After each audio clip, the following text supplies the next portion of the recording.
I want to ask you if you're familiar with Article 1, Section 2 of the Texas Constitution.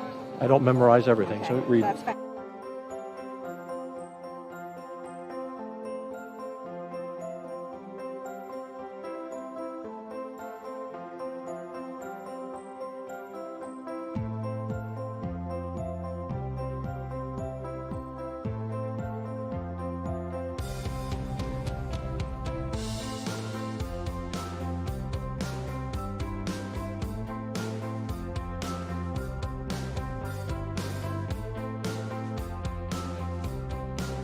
I'm not asking you if you believe in independence right now or should we leave. What I'm asking you is whose decision is it? Is it we the people or is it the legislature? You've asked me a question I've not been asked. You've asked me a question I've not researched. And so I will follow back. And you have to research it? Yeah, I just read the Texas Constitution. Ma'am, I understand. But there will be a legal opinion on that, and I don't know what that legal opinion is, and I would want to go to the Attorney General and find out what that really says and really means and what the intent is. Reading me something for the first time that I have not looked at, and you're asking me a question, and I'm happy to give you an answer and follow up and give you the answer.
Governor, what's the enforcement of this going to look like in terms of 25%, 50%? Who's going to do it, and are there any penalties attached?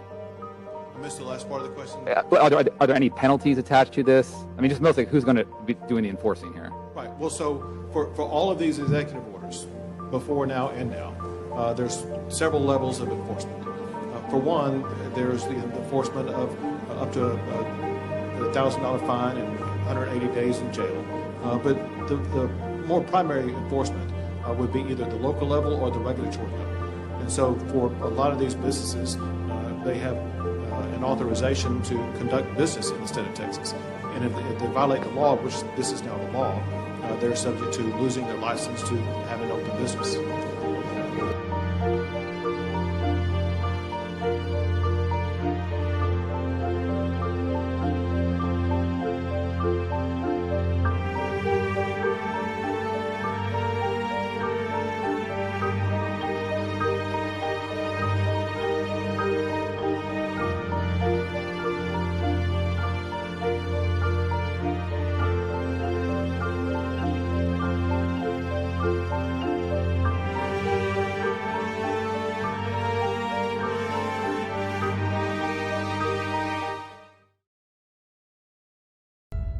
Many of us are waking up to the fact that the values of those in Washington, D.C.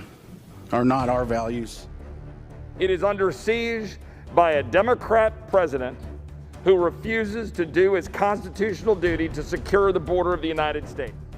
Then I think we take NASA, we take the military, we take the oil. Here in Texas, we esteem those principles of Thomas Jefferson, that all political power is inherent in the people. Texans are sick and tired of being governed by 180,000 pages of federal laws, rules, and regulations. And I've dedicated the last 15 years of my life to make sure that we don't have to do this anymore. It is for all of these reasons and more that tonight I am officially announcing that I will be running as a Republican candidate to become the next Lieutenant Governor of the great state of Texas.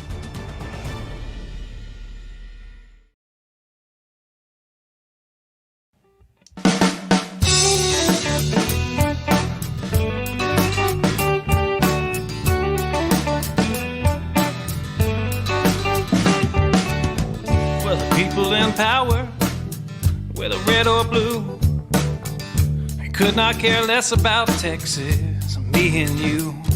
They created this give me country that don't value hard work. For a Texan to survive, all we need are some seeds and dirt. Texan, rise, don't you hear your call? Got to save your country, for it's long gone. Texan, rise, don't you hear your call?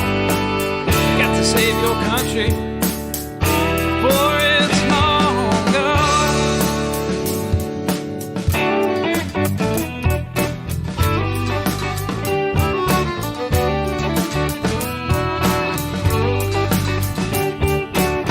We believe in family and we value our community. Gladly lend a helping hand to a neighbor in need. And we don't believe that government should provide for all of society's needs. No, it's the pride of a Texan to give to others voluntarily. Texan, rise, don't you hear your call? Gotta save your country, for it's long gone. Texan, rise, don't you hear your call? Gotta save your country, for it's long gone.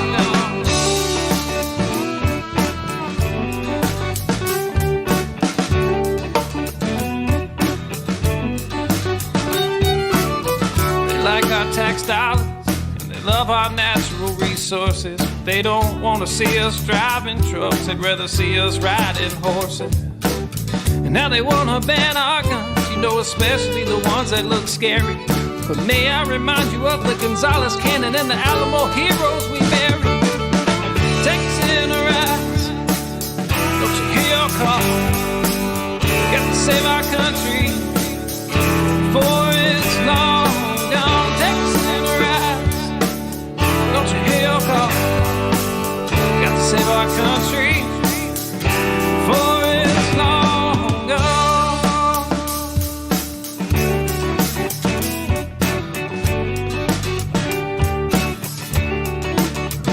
This last verse is straight from the Texas Constitution, Article 1, Section 1 and 2. Look it up.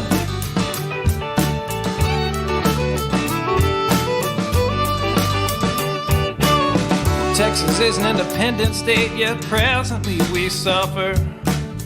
We no longer possess the right to locally self-govern. And now it's time as a people in which all political power is inherent.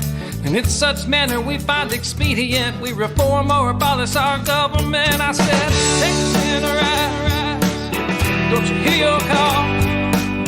Got to save your country, for it's long gone. Texan, rise, don't you hear your call?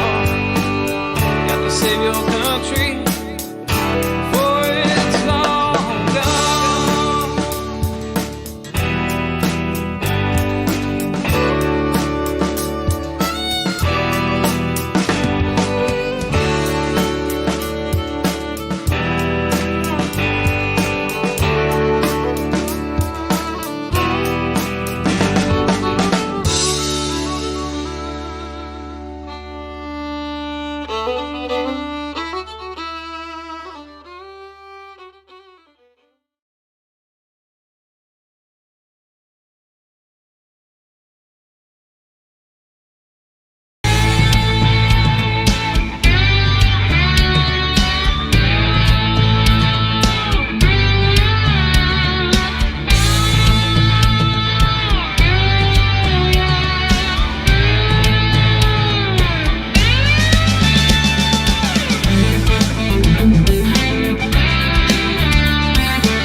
Hi, good evening, everyone. I am Daniel Miller, and it is time for my weekly decompress, my late night coffee talk. Those of you who have been here before, welcome back. And for those of you that are brand new, this is what I do once a week. I get in front of the camera and I just kind of decompress. I talk about what's on my mind. I banter back and forth with people that send in questions or chat. And occasionally, when some people get out of hand, I get to drop the band hammer. And should I don't know that I should enjoy it that much.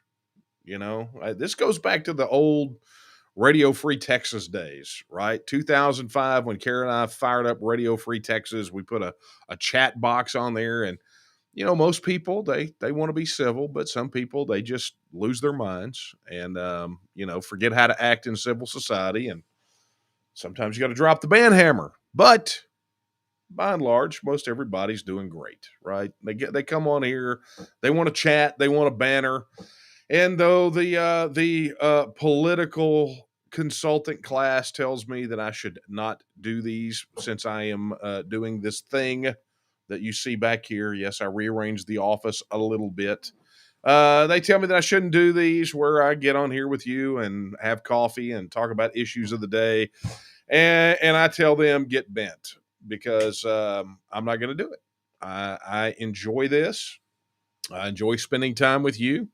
And, we get to have real deal conversations about things that are important to me, important to you. I get to share with you a little sneak peek behind the curtain of what's going on. This is, after doing this for 25 years, I think I deserve a little bit of decompress time. Right? Take a little break during the day. This is kind of the middle of my day, just saying. And, have a cup or more of coffee out of a mug that they tell me that I shouldn't be drinking out of.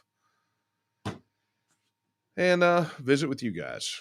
So, yeah, that's it. Oh, and by the way, you are probably, I don't know if you're going to be hearing that all evening. I hope not. But I did not mute my internal messenger because I'm getting notifications from both the TNM website and from my campaign website. The TNM website, I'm getting notifications of petition signatures and contributions, and getting notifications on my campaign website of vote pledges and contributions. So if you hear a bunch of notifications popping, we're just going to have to fight through the noise, right?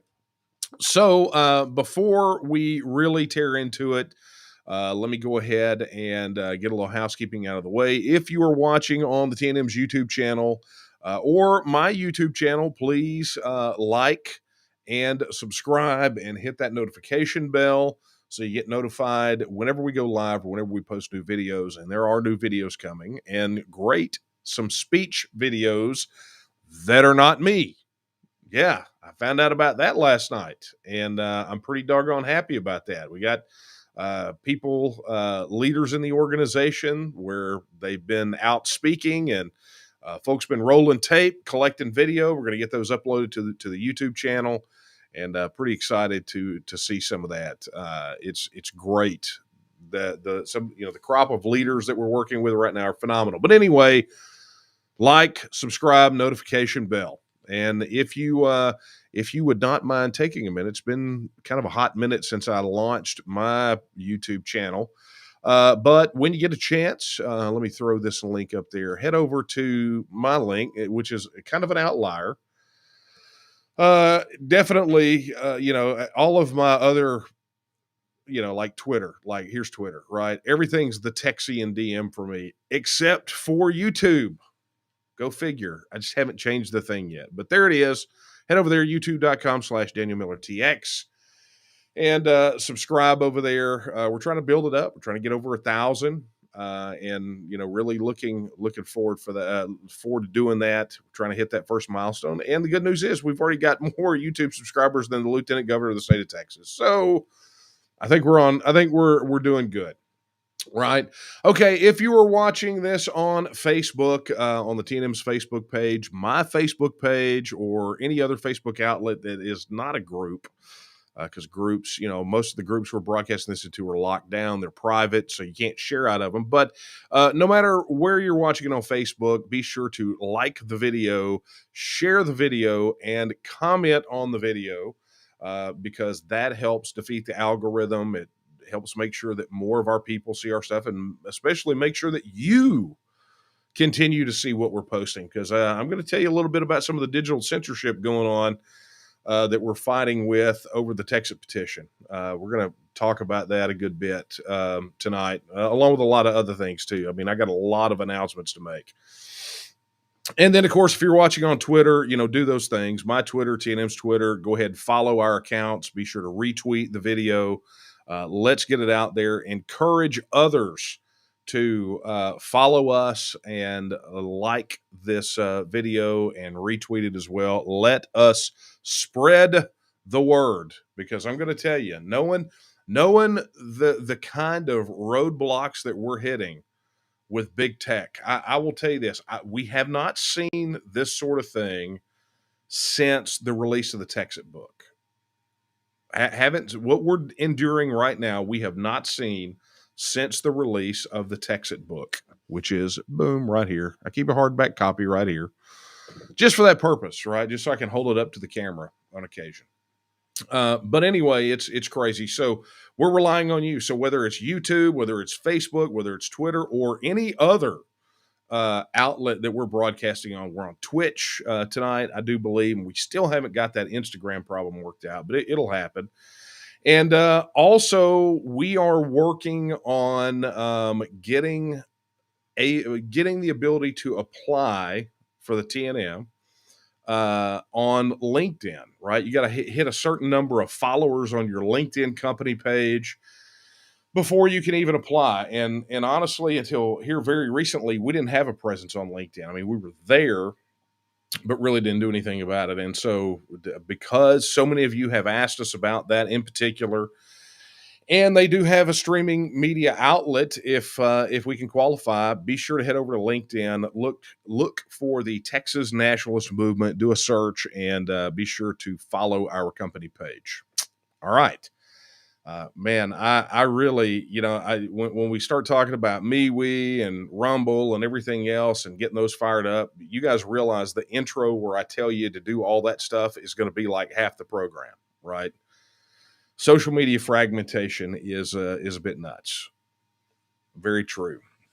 So, look, let's start kind of the recap, right? So the last time that we were together last week, it was my birthday. And let me go ahead and say thank you to everyone who sent me message of encouragement, birthday wishes, all those sorts of things. And even, can you believe it?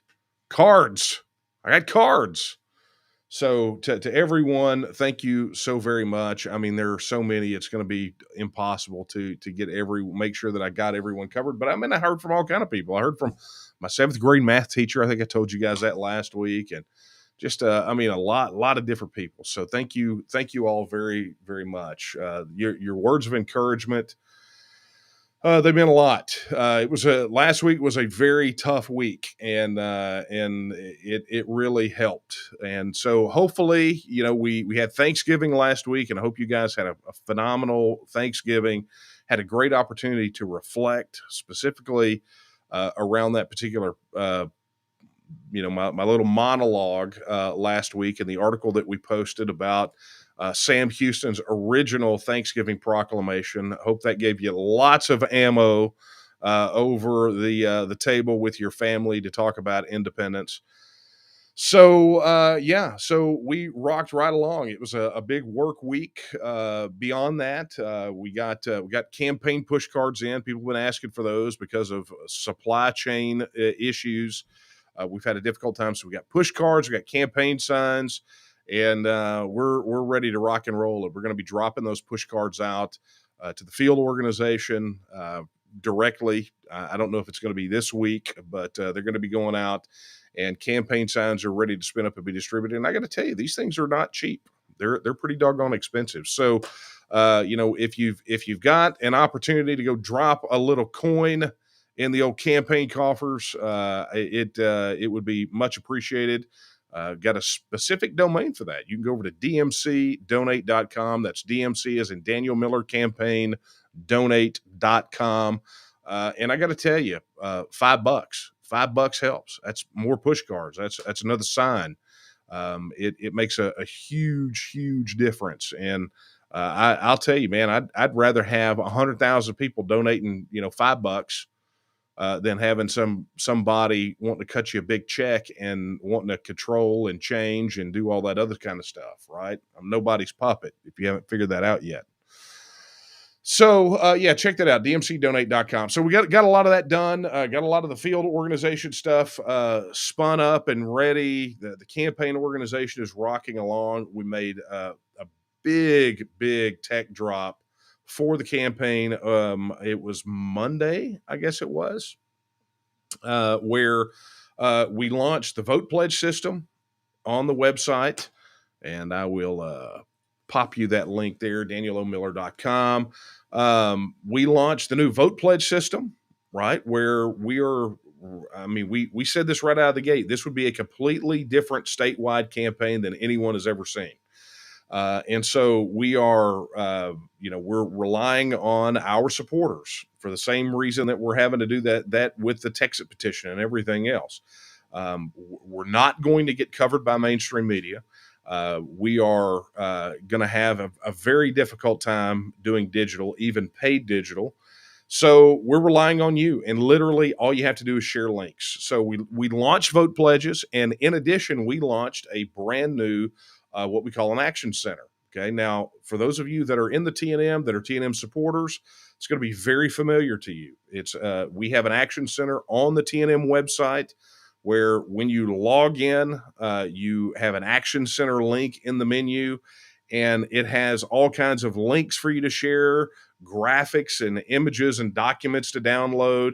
And we even launched on the campaign site a mission system, right, where you can go in and there's a list of various missions, little tasks that you can complete that help the campaign. And we're going to be adding to those throughout the campaign. So it's really great. And then in addition, just like on the TNM website, if you help us by sharing, while you're logged in, by sharing the donate link, which will have your unique ID attached to it, if you help us with our fundraising efforts, we're going to reward you with store credit for merch. So it works. For those of you in the TNM, that's going to be very, very familiar to you, right? So we're doing the same thing with the campaign. We don't know of anyone, any campaign for statewide, well, really any office that's done anything like this, that's literally empowered the supporters of the candidacy to go out and basically be one-person armies to help advance the campaign. So we're doing that. And while you're over there, go check out the events calendar. It is getting packed up, and there is one major event coming up next week that is not on the calendar, and I'm going to talk to you about that right now. So as we're looking ahead, and I've got even some personal news I'm going to discuss tonight.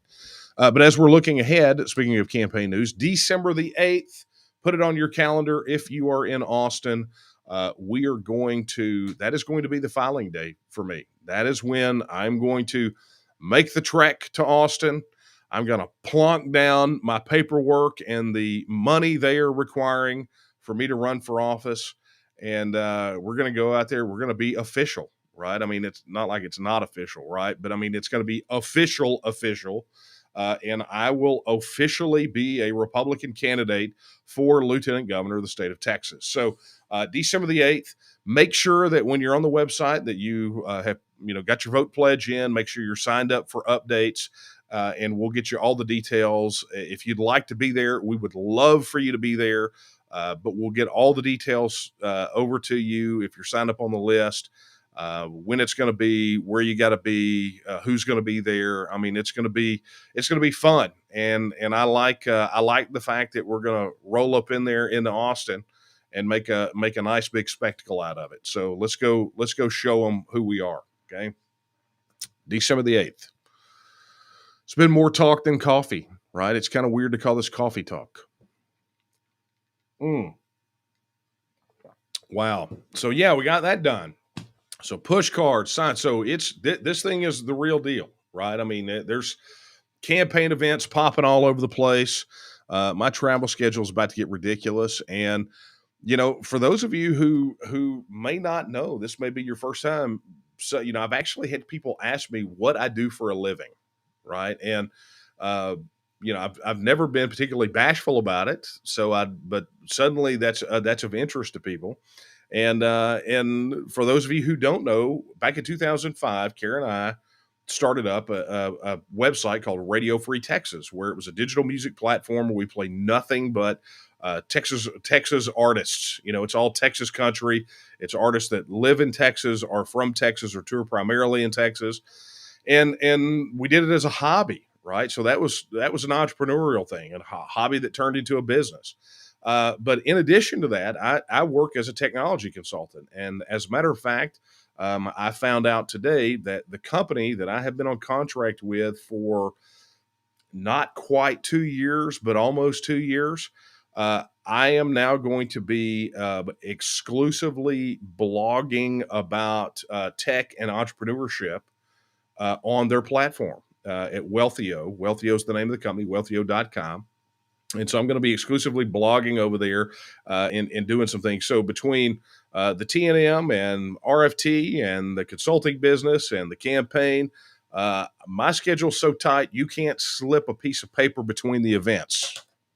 It's not going to be able to. So be looking for that. We'll talk about that. It's not campaign related or T&M related, but people have been asking what I do to put food on the table, because there is some mouthy, misinformed idiots out there who believe that I actually get paid by the T&M, and I've never been paid. I refuse. Now, they have tried to conspire to force me to accept a paycheck, and my answer is no. I will never accept a paycheck from the T&M, because if I did, all I would do is I would pump it back in as donations. I mean, I want to win, right? It's not a job for me. It's a passion, but I do treat it seriously. So there you go. All right. So moving right along, because I see there are questions popping left and right. Let's talk about the TEXIT petition. So let me throw this on the website, on the screen right there, so you guys can see it. If you have not signed the online version of the TEXIT petition, go do it now. We've still got paper petitions coming in, and we're hearing CPC's wrapping up. They're getting their stuff notarized and getting it sent in. And frankly, we're going to need this digital petition. If we're going to cross the finish line, we've got to get it done.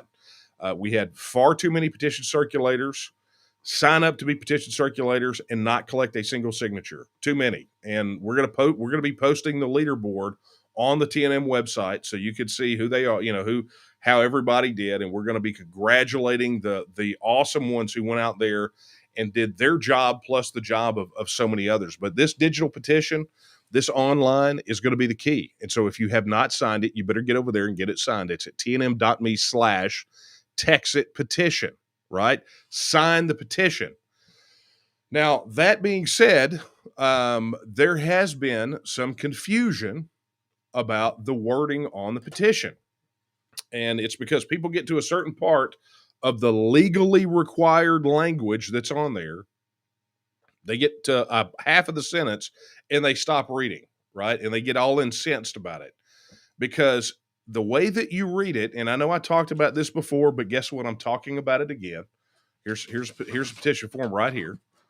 It says, I know that the purpose of this petition is to place a referendum on the 2022, okay, blah, blah, blah, on and on. But it says, I understand that by signing this petition, I become ineligible to vote in a primary election. And then they just stop. Oh my God, you mean I'm signing a petition and I can't vote? Well, that makes no sense, right? Because if you go on, it says, or participate in a convention of another party, right? So what that means is, if you sign this petition to put this on the Republican primary ballot, you must vote in the Republican primary or not vote in the primary, right?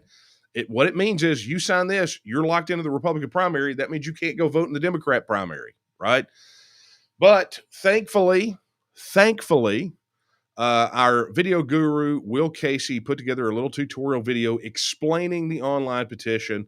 And I'm going to take a minute to play that right now for any of you who may have missed it. So take it away, Will.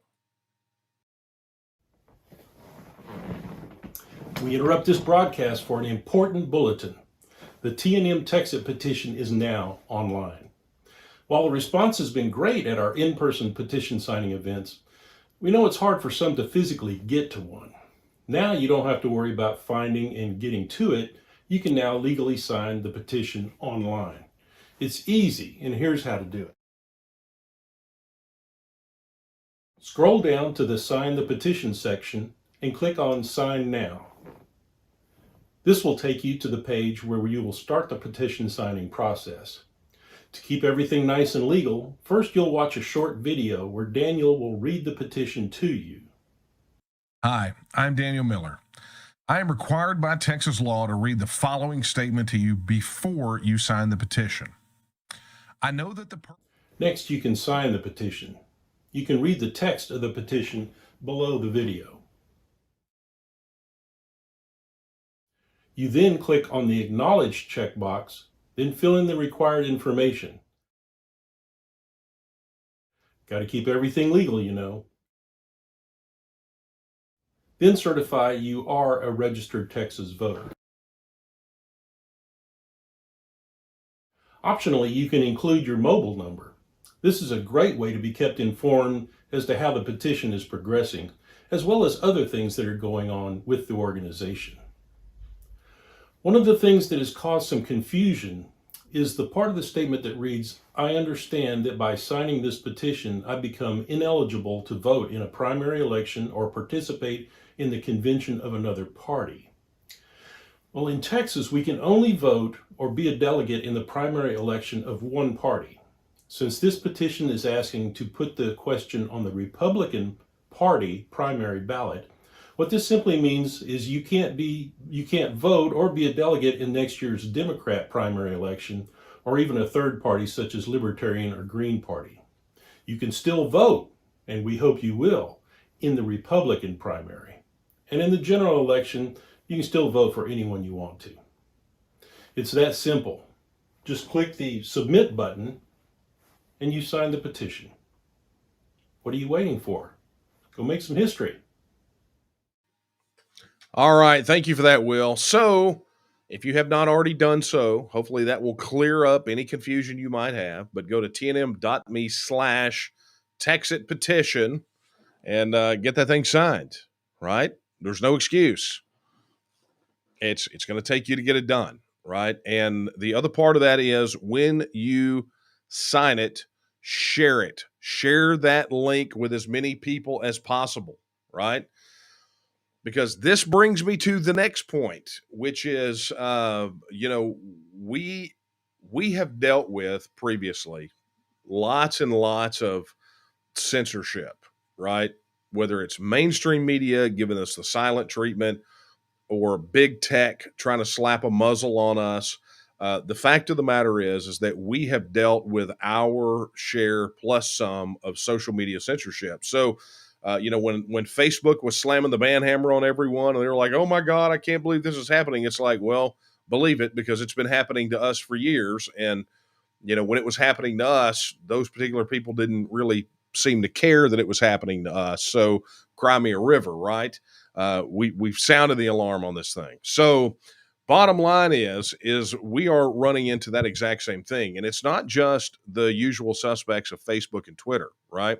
One thing that a lot of people don't understand, as far as the role in tech censorship, they don't understand the role that their email service provider plays, right?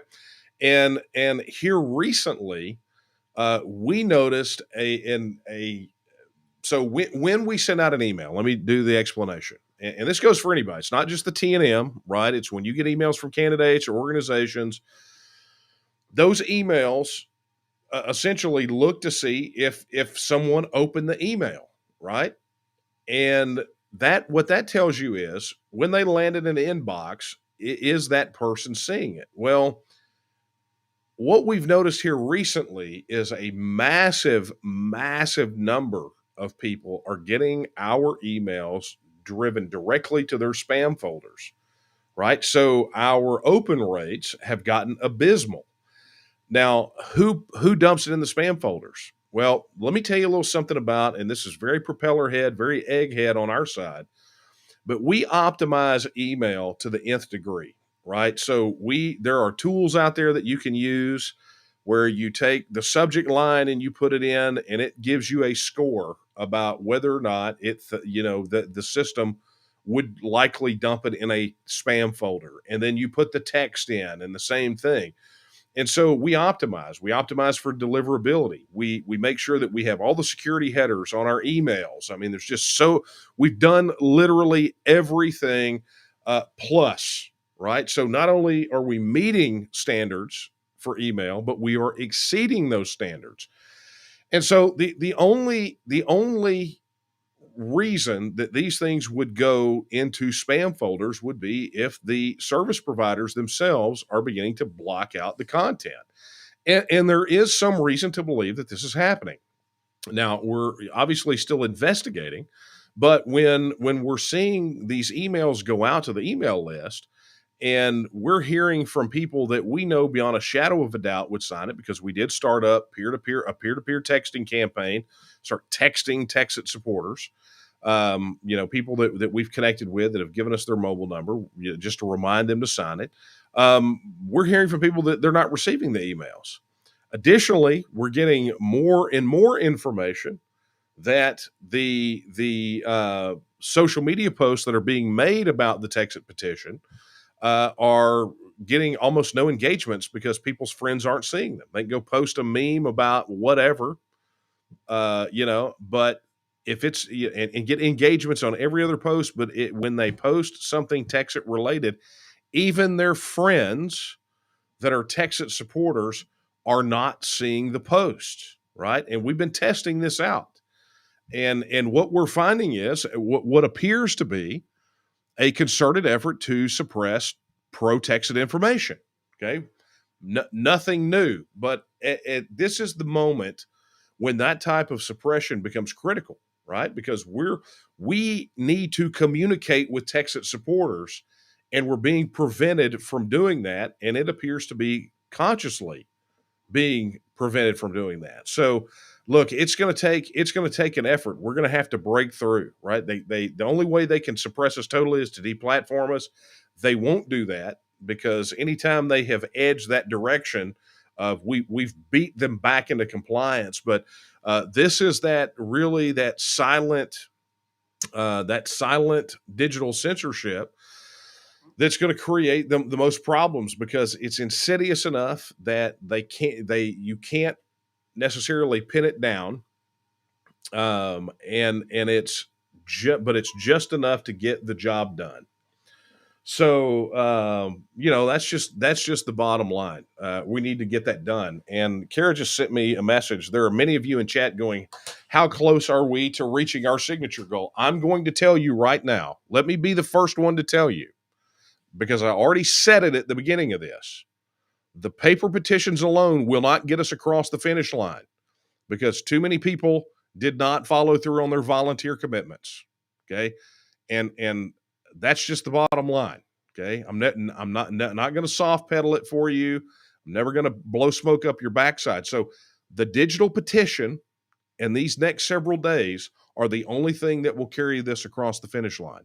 So get your tail in gear, share the links, sign, get your spouse, your roommate, your father, your mother, your brother, your sister, your cousin, your aunts and uncles, your coworkers, your next door neighbor, your guy across the street, the guy who washes get everyone you can to the link that's right here.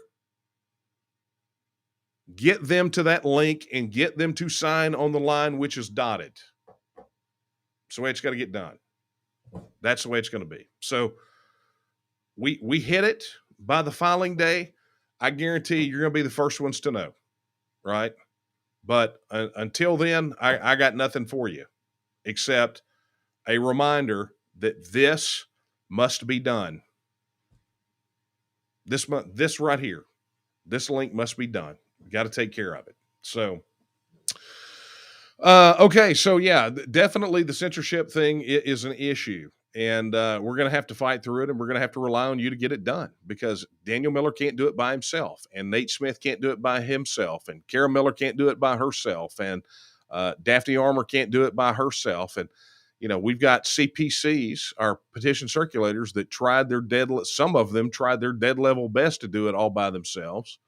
But this is not an easy petition. It's not. Now, to give you some perspective on how lopsided the law is, okay? Let's just set the narrative, right? Let's just talk about kind of apples to apples comparison. If I wanted to collect signatures to get on the ballot as lieutenant governor, the most signatures that I would have to collect is 5,000. That is the total number of signatures that I would have to collect. So Greg Abbott, 5,000 signatures, right? Alan West, 5,000 signatures. Chad Prather, 5,000 signatures. Don Huffines, 5,000. They're on the ballot all day long. Daniel Miller, 5,000 signatures. I'm on the ballot, as opposed to having to pull $3,750 out of my pocket and set it on the table, right? So that's the lopsidedness. So the bar for these guys is 5,000 signatures, but the bar for citizens to get a simple question on the ballot is north of 76,000. Now, let's compare apples to apples, okay?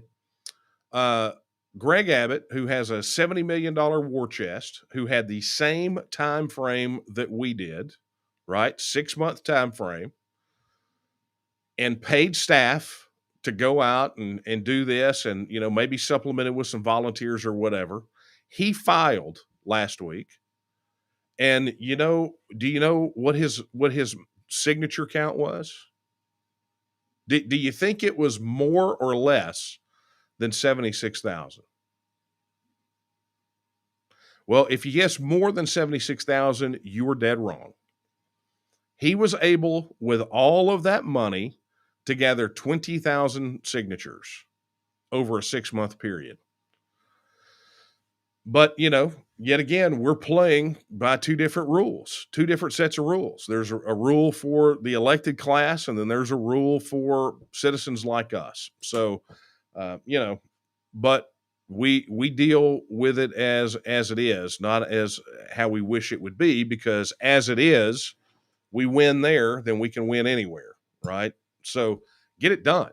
I mean, it's just, this is the thing about it. We know how many TEXIT supporters are out there.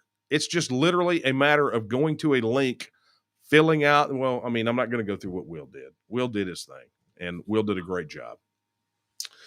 So that being said, go get it done. There's the link, tnm.me/TEXIT petition. And I hear from the clickety clicks that I'm getting over here that some of you are already doing that and sharing the link. And thank you for doing that. And let me just go ahead and say this. To everyone who participated in this petition campaign, everyone who attended trainings, went to gun shows, stood on street corners, went to farmers markets, just took a clipboard around to your friends and family and gathered signatures. Let me tell you what, you're my heroes. You guys have done a phenomenal job. There's not been a time where while I've been on the road speaking at these events that we didn't have a half dozen to a dozen petition circulators working that area. You guys have worked events large and small, rain, sun. It didn't matter. You guys understand it, and you guys understand that it's about more than just this petition, right? You get it, that this is not, the TNM is not a campaign. It's an organization that campaigns until we fulfill our mission. And you get that. And for those of you who have fully accepted the mission and fully accepted your role in it, and taking the bull by the horns. I can't thank you enough and just talk about really how proud I am because you guys have already skunked Greg Abbott. I mean, the governor press release and his $70 million war chest, and you guys have already lapped him, right? And a little bit more than that. So good on you. Good on you. And I'm proud to be in an organization with you. All right. How about some questions, right? I think I've eaten up about 30 minutes of time, and it's been more talk than coffee yet again. And I'm almost out of coffee. It's a terrible situation to be in because all this talking makes my throat dry and my caffeine tank runneth low. I bet some of you think that I consume so much caffeine that when I die, I'll still be working. And it'll take probably a week for people to notice, right? Oh, super. Thank you. She's awesome. Just saying. Okay, so questions. Let's take them. And hey, look, these are running the gamut tonight. I like this. We got a whole laundry list. Hey, thank you very much. Okay, so this one's from Reality Check on YouTube. Reality Check wants to know. Oh, by the way, I scrolled down through chat. I'm not supposed to do that anymore. But hi, Jim and SD7. That's Hutch Hutchison, our district director there in 7. Okay, so Reality Check on YouTube. This question comes from YouTube. Wants to know where to get LG stickers. All right, you can order LG stickers on the merch store, on the campaign site, or connect with us at an event. If you come to an event, you pledge your vote there, you do anything, we're giving them out. So like if you go and order merch or stop by the table, we've got the stickers and we've got thousands of those things right now. And so we're giving them out like candy because we want them stuck everywhere. And as a matter of fact, one of the new missions on the Action Center is to stick your sticker, take a picture of it and submit it. Show us where you got your sticker. So yeah, there's a ton of that stuff. Like I said, push cards, campaign signs. We've got the LG stickers. You know, it's like a real campaign, folks, because it is a real campaign. Contrary to some of the scuttlebutt of the people that are going around out there who say that I'm not going to file, I'll see you December the 8th. Okay, Alec wants to know, when do I think Texas independence will occur?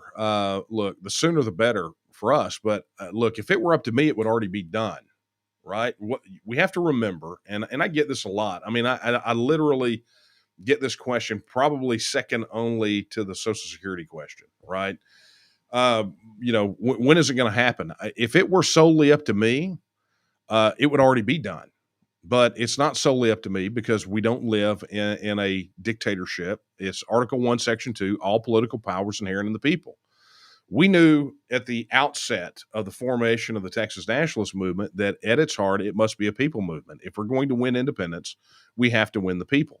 And so, you know, for those folks that you know, sometimes that's difficult for people. You know, they want shortcuts.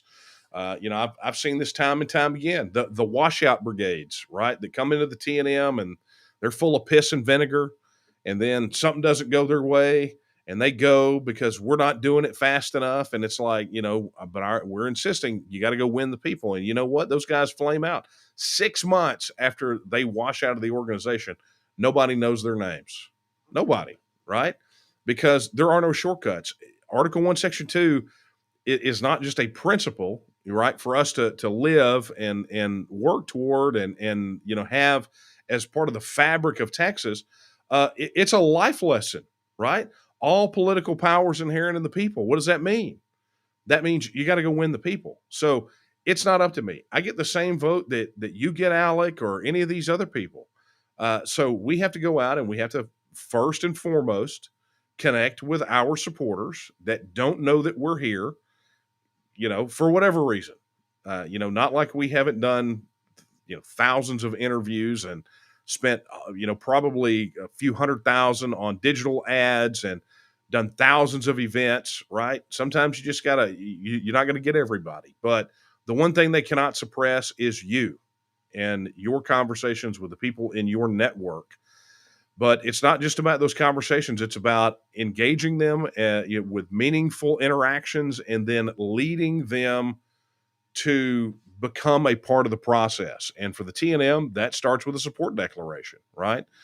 So it's important. So when will it occur? When our people are fired up enough to go out and make this their priority, right? When independence is their priority, enough to prioritize it ahead of many other things that are apparently the priority for some people, then it'll happen fast. And I'll tell you, there are external circumstances that will make it happen faster too. I mean, sometimes it takes some catalyzing event to shake people out of a slumber to make them pay attention to what's been in front of them all along. But look, we're close. We know if we go to a referendum today, we win. So it is about connecting with the people that already support, which gives us a majority, which means we can run the table from the state house to the schoolhouse, get the referendum, win the referendum, and then become a free, independent, self-governing nation state.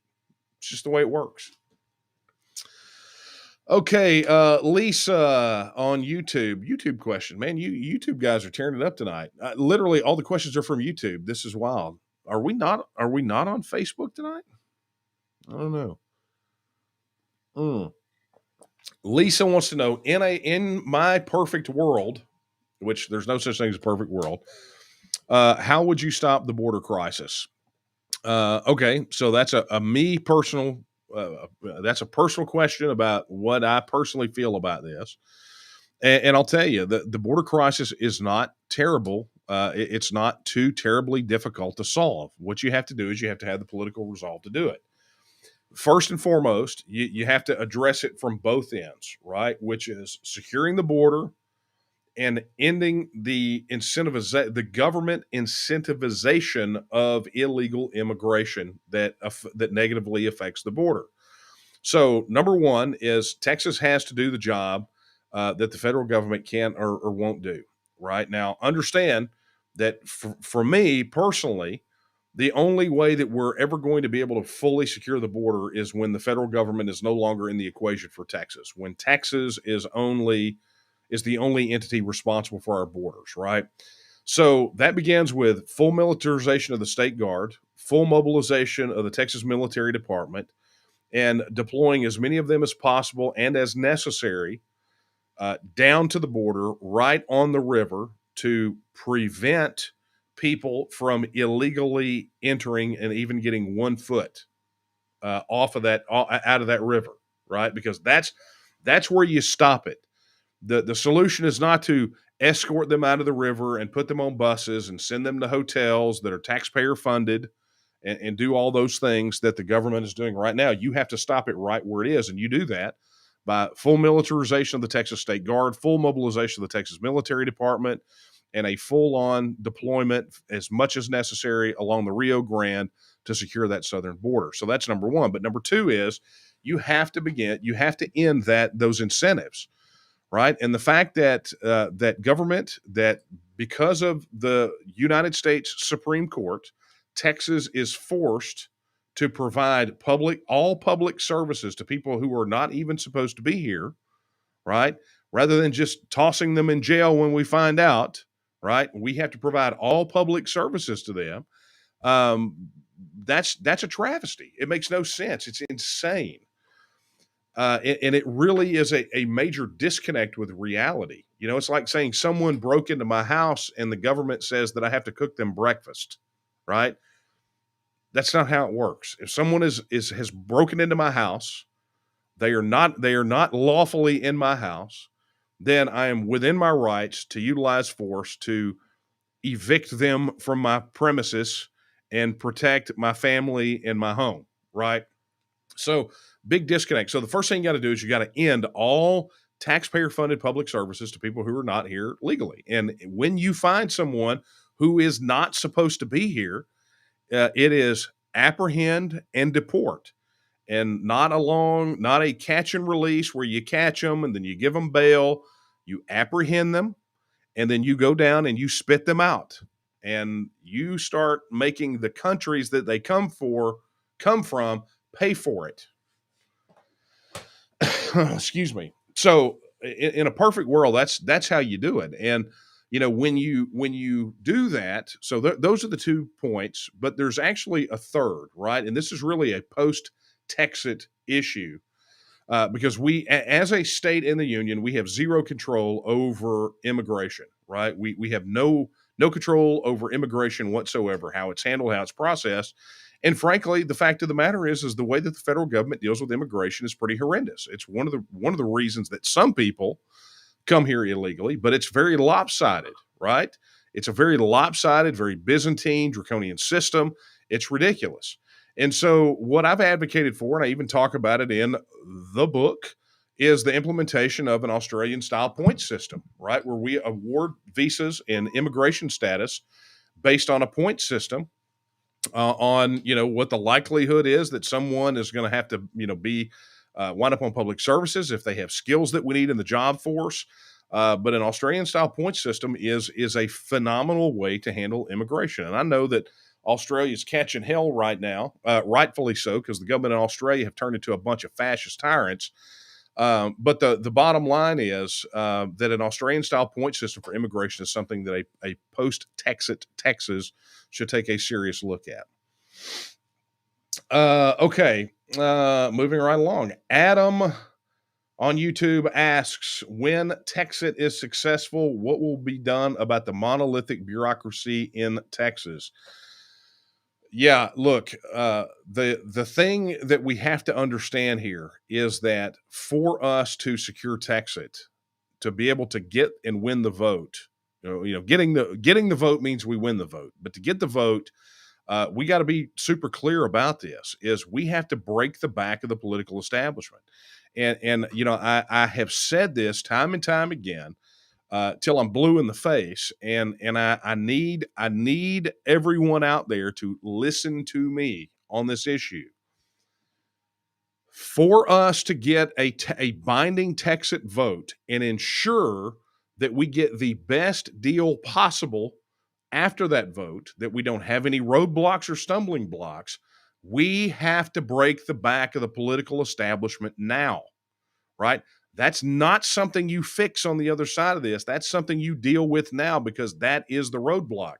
And again, I go back to all the comments that I made post-Brexit about what a travesty it was that they didn't wind up having a massive general election and a big turnover ahead of the Brexit vote, because part of the problem that they had, people say, well, Brexit took so long. Well, the reason it took so long was they still had a government full of people that voted Remain, right? That wanted to stay in the European Union. And if we hope to get Texit completed and done, we have to break the back of the political establishment now. Let us learn from the mistakes made in the UK during the Brexit vote, and let's not repeat them. And we do that by doing what we're doing right now, which is, as we get ready to go into the primaries in March and get ready to go in the general election in November, it's time to vote these bums out, right? You have to remember that the vast majority of the people in the Texas legislature, from the governor to the lieutenant governor to all but one of the senators to all but 5 or 6 of the members of the House of Representatives, stood between you and your fundamental inalienable rights under Article 1, Section 2 of the Texas Constitution. And you got to get mad about that. It's one of the things I can't believe with some of these people that volunteer to collect petition signatures, give us a vote, and did nothing. Because I'm going to tell you, I'm still furious. I am still furious that these elected bureaucrats stood between you and your rights under Article 1, Section 2 of the Texas Constitution. And I'm furious about it. And I think, honestly, you should be too. Because when you look at what that says in Article 1, Section 2, the people have at all times the inalienable right to alter, reform, or abolish their government in such manner as they may think expedient. Inalienable right. What does that sound like? an inalienable right. How about like your right to keep and bear arms, right? Or your right to worship according to the dictates of your conscience, right? You know, how about your right to freedom of speech? That's an inalienable right. I think we would all agree. So imagine for a moment if that pack of malcontents in the House of Reprehensibles in Austin decided that they wanted to deprive you of your right to keep and bear arms. How mad would you be? How upset would you be? What if they deprived you of your right to go to church? Oh, wait, they did that, right? Governor Abbott did it, and almost none of those people said a word, including Lieutenant Governor Dan Patrick. They told you couldn't go to church. They told you couldn't go to work. They said you were non-essential, right? They deprived you of an inalienable right. So I want you to think about it that way, and as mad and upset and furious at them as you are about those things, understand that when they deprive you of your rights under Article 1, Section 2, you should be no less angry. You should be no less upset. And it should be no less of a disqualifier for these people to be in public office when they deprived you of that right, and then they sit up there on high and they mock you. They mock you. And they tell you that you're crazy. They tell you that you're worthless. They tell you that you don't matter. They tell you you were too stupid to govern yourself. That right there is enough to pitch these guys out on their butts, right? So you want to know what we do about the monolithic bureaucracy in Texas is we get off of our duffs and we run for office, or we go support the people that are running for office that are going to go replace these people. And we replace them with people that are smart enough to know that the people are the ones that are in charge, that are never going to be so heinous as to deprive the people of Texas of their fundamental, God-given, inalienable rights. That's how you defeat the monolithic bureaucracy. You do it right now. You go into the bear's den to take out the bear.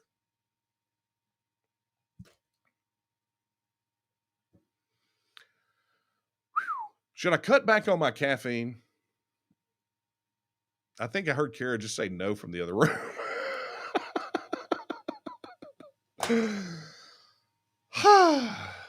You get my point, though, right? I mean, I have been working at this for 25 years. I get wound up about this because I'm not playing, right? This is the way that we should look at the world. And I'm going to tell you, there are some people that were perfectly fine being told they couldn't go to church, right? There are some people that were fine being told they couldn't go earn a living, right? But I'm gonna tell you who didn't. Devout religious people, not particularly happy about that, right?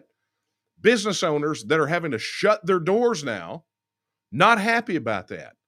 And I'm going to tell you something else. People being told that they can't at least have a vote on TEXIT, AKA the majority of Texans, they're not going to put up with this crap either. They're sick and tired of these entitled, enabled frat boy politicians telling them that they know what's best for the people and telling the people, sit down, shut up, and do what you're told. They're sick of it. And I'm going to tell you something. We're not taking it anymore. We're not going to take it anymore. What's going to be done about the monolithic bureaucracy in Texas? It's being done right now. It's like I end my broadcast with. Every single one, every speech. Sam Houston said Texas will again lift its head and stand among the nations. The question is, will you stand with her? Well, the question right now is, will you stand with us, the people that are out here busting our tails to make absolutely sure that we break the back of this political establishment and return and restore the people back to their capital in Austin? Are you with us?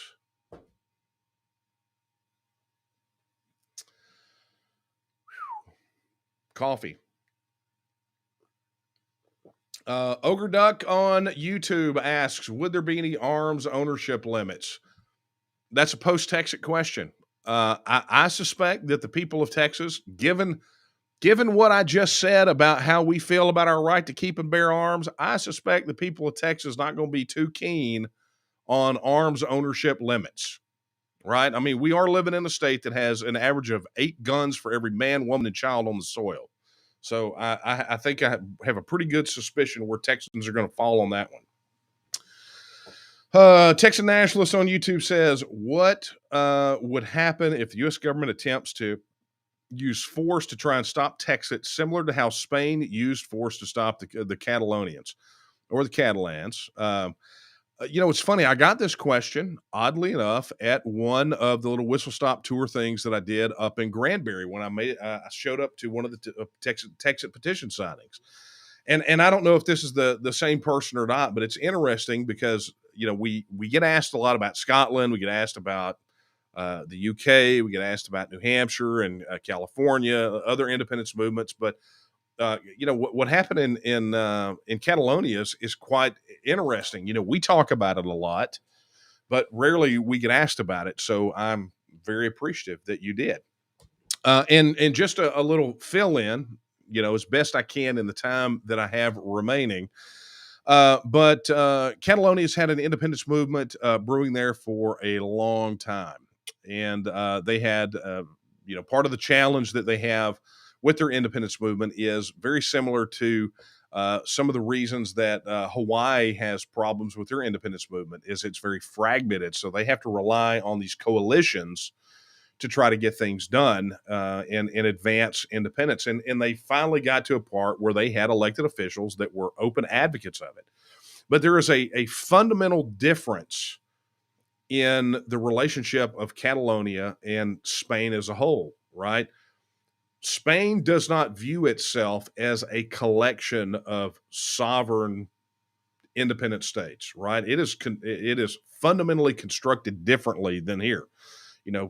We're, as the United States, if you look at the United States Constitution and go down to the 10th Amendment and look at how the various states are run, it is evident that the intent of the founders and the framers was to create an alliance of self-governing independent nation states that had very little engagement together, right? They did very few things together. And while the federal government has grown out of that box and used a lot of real tricky things to establish their control over the states and encroach on that sovereignty, structurally speaking, it still exists, right? They haven't been able to eliminate that part of it yet. But the relationship between Catalonia and Spain is very different. And Catalonia is culturally distinct from the rest of Spain as a whole. I would submit that they are probably as culturally distinct as the Basques are when it comes to the Spanish. But the Catalonians wanted to have a referendum, and they had it, and Spain sent in their national police and started clubbing people, beating grandmothers. That's not how this goes down, because our votes, our laws, our elections here are set by state law, and the federal government is essentially out of it unless they exert more authority and more control, which in and of itself would probably be a reason for expediting Texas independence. So, I actually talk about this issue, about what would happen if the U.S. government attempted to use force. There's a lot of reasons for that. I talk about it in the book. It's on the website. If you go to texitnow.org, I answer that question pretty in depth there. And I've actually answered on many previous coffee talks, and I get it kind of often when I do Q&A sessions at my speaking engagements, even for lieutenant governor. I'm not kidding. Almost every campaign event that I have done, when I open it up for Q&A at the end, people occasionally want to talk about property taxes. They occasionally want to talk about the border, but all anyone wants to talk about is TEXIT. That's what they want to talk about. And I mean, we're talking about, these are non-TNM people, right? I mean, TNM people already know the TEXIT. These are people that are, they are brand new to this issue. And they just want to talk about TEXIT, and it's what makes them excited. It's what makes them passionate.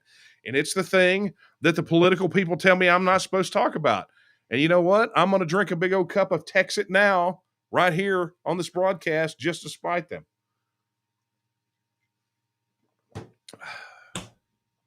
I'm out of time. And I'm out of questions. That being said, let's go ahead and bring this puppy to a close because yours truly had a very early start today and a very late night last night, very early start this morning. And I get a sense that I'm kind of back on that schedule of about 2 to 4 hours of sleep a night. So I've got a lot of work to do before yours truly's head hits the pillow and I juggle all the things that I've got to do in this life to try to win. So that being said, let me remind you as I wrap up, if you have not shared or signed the TEXIT petition, head over to tnm.me/TEXIT petition and get it done. Share, share, share, share, share. I cannot say it enough. Share it. Make sure people get over there and get it signed. We got to get this done. And it's all hands on deck, right? Get it done. Additionally, I would like to remind you the filing window to run for office is not closed yet. If you are still ready to be a TNM candidate, your time is running out. We can expedite it. Our Take Texas Back guys are ready to rock and roll, and they are just waiting for you. And I'm just going to say, if not you, then who? If you are not being represented, then you need to run because you can't rely on somebody else and hope that they get it done. Your time is short. Reach out, tnm.me/run for office. Go fill out that form. Tom will get with you, and we will expedite this process to at least get you filed, get you on the ballot to give voters an alternative. Let's get it done. Additionally, if you would like to become a member of the Texas Nationalist movement, head over to tnm.me/join. That's tnm.me/join. And I'll remind you one more time, all the really cool stuff that we just launched on the campaign website. Head over to danielomiller.com and get signed up. Pledge your vote. If you liked anything that you heard tonight and you want to see a change, go over there, do your due diligence, look at the issues, see what the take is on it. But at the end, take action. Pledge your vote. Get in the fight. Help us win and take back our capital in Austin. And oh yeah, let me make this plug. Also, as we are, we've got to, to mention this. I think it was a couple of these coffee talks back. Brand new field director Paul Roby. Paul's doing a phenomenal job, and he is on the hunt for people to become local coordinators to help spin up local groups. And I have seen the list of all these local coordinators and local groups that are in process, and we're going to be dropping what I consider probably a bombshell announcement about that pretty soon, probably the next few weeks. Still got to get a few more of them moved through the process, but it's proof positive that the TNM is not a campaign. The TNM is an organization. And so if you want to connect with other TEXIT supporters, other Texas nationalists in your local area, step up, be a leader, head over to tnm.me/local. Sign up to become a local coordinator today. And if I don't say this, Claver will kick me in the head. Go over there, drop a couple bucks in the campaign coffers at dmcdonate.com. All right. It's that time, folks. I got to wrap this thing up and get back to work. But look, I want to thank you so much for joining me tonight. A little coffee, a little discussion. You guys got me wound up like twice. I mean, I was wound up. There's no doubt about that. But, is that what you want? Do you want somebody who's passionate about these issues, or do you want, some puddle of random minerals? Because that's what you got right now, right? So, I will say this: I will never stop being passionate about Texas and about your rights as Texans. I've done it for so many years, and I'm not going to stop now. And I don't care who that upsets or who it makes mad. It's who I am, and I'm not going to change who I am to turn what should be a contest for representation into nothing more than a junior high popularity contest. Right? Never going to change who I am. So that being said, let us wrap this bad boy up. I'm going to leave you with the words of Sam Houston that I've already said once tonight, but I am going to wrap up with them again. and maybe this time a little less screamy. How about that? I just want to remind you, Sam Houston, who said that Texas will again lift its head and stand among the nations. I believe that time is now. And the question is, will you stand with her? Good night, everyone.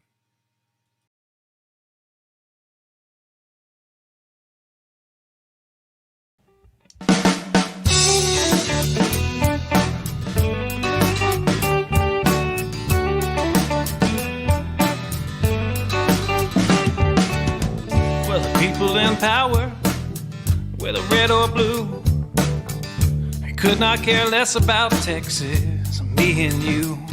They created this give me country that don't value hard work. For a Texan to survive, all we need are some seeds and dirt. Texan, rise, don't you hear your call? You got to save your country, for it's long gone. Texan, rise, don't you hear your call?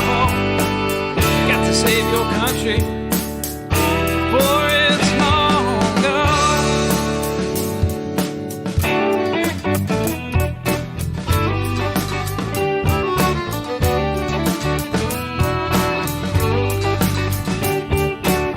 We believe in family and we value our community. Gladly lend a helping hand to a neighbor in need. And we don't believe that government should provide for all of society's needs. No, it's the pride of a Texan to give to others voluntarily. Texan, rise, don't you hear your call? You gotta save your country, for it's long gone. Texan, rise, don't you hear your call? You gotta save your country, for it's long gone.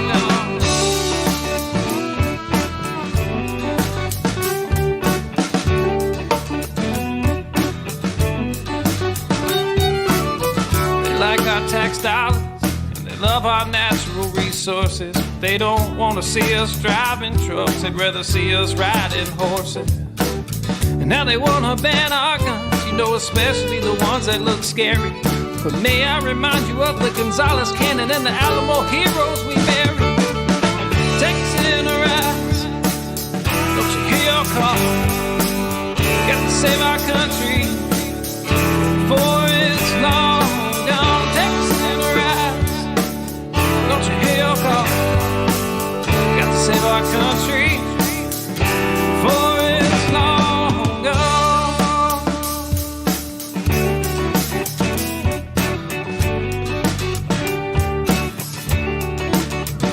This last verse is straight from the Texas Constitution, Article 1, Section 1 and 2. Look it up.